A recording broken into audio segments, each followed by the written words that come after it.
গাজীপুরের শ্রীপুরে বকেয়া বেতনের দাবিতে ঢাকা ময়মনসিংহ মহাসড়ক অবরোধ করে বিক্ষোভ করেছে পোশাক কারখানার শ্রমিকরা।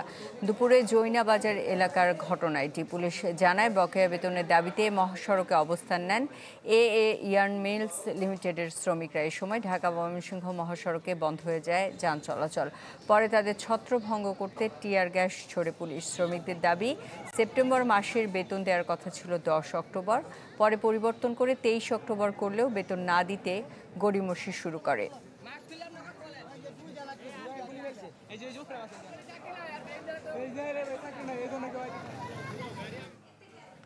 এই মুহূর্তে সেখানে আছেন আমাদের সহকর্মী রফিকুল ইসলাম খান। আমরা সরাসরি চলে যাচ্ছি তার কাছে।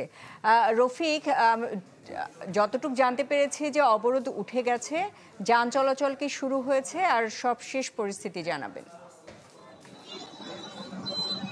সুস্মিতা, ইতিমধ্যে কিন্তু শ্রমিকদের যে মহাসড়ক অবরোধ, সেই অবরোধ কিন্তু প্রত্যাহার করে নিয়েছে, অর্থাৎ যান চলাচল শুরু হয়েছে। তো আপনাকে জানিয়ে রাখি, আজ দুপুরের পর থেকে কিন্তু শ্রীপুরের জৈনাবাজার এলাকায় নিট কারখানা শ্রমিকরা দ্বিতীয় 2 দফায় কিন্তু মহাসড়ক অবরোধ করে তারা বিক্ষোভ করে এবং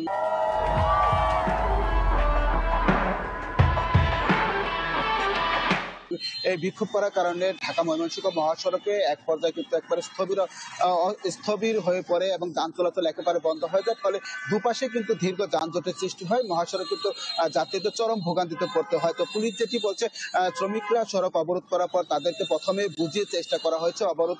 অবরোধ আসলে সে যে সড়ক অবরোধ ছিল, সেই অবরোধটি আসলে প্রত্যাহার করার জন্য শ্রমিকরা তাদের বেতন না দেওয়া পর্যন্ত অবরোধ চালিয়ে যাওয়ার জন্য তারা ঘোষণা দেন এবং এক পর্যায়ে পুলিশ কিন্তু তাদেরকে ছত্রভঙ্গ করতে টিয়ারশেল এবং রাবার বুলেট নিক্ষেপ করে ছত্রভঙ্গ করে দেয়। পরবর্তীতে কিন্তু আবার ঘন্টা খানেক পর শ্রমিকরা পুনরায় মহাসড়ক অবরোধ করে এবং সর্বশেষ পুনে 4টা নাগাদ কিন্তু সেই সড়ক অবরোধ প্রত্যাহার করে নিলে যান চলাচল শুরু হয়। যে শ্রমিকরা যেটি বলছেন, সেপ্টেম্বর মাসের বেতন দেওয়ার জন্য বেশ কয়েকবার কিন্তু মালিক পক্ষ তাদেরকে ডেট দিয়েছে। সর্বশেষ আজ 23 তারিখে কিন্তু তাদেরকে বেতন দেওয়ার কথা ছিল। তো কারখানা কর্তৃপক্ষ আজও যখন বেতন দিতে অপারগতা প্রকাশ করে, তখন কিন্তু শ্রমিকরা আসলে সড়কে এসে মহাসড়ক অবরোধ করে এবং তারা এই অবরোধ সৃষ্টি করে এবং এতে করে মহাসড়কের যান চলাচল বন্ধ হয়ে যায়। পরে আসলে পুনরায় 4টার সময় সড়ক অবরোধ প্রত্যাহার করলে সড়কের যান চলাচল স্বাভাবিক হয়। তো এখন আসলে মহাসড়কে যান চলাচল করছে স্বাভাবিক গতিতে।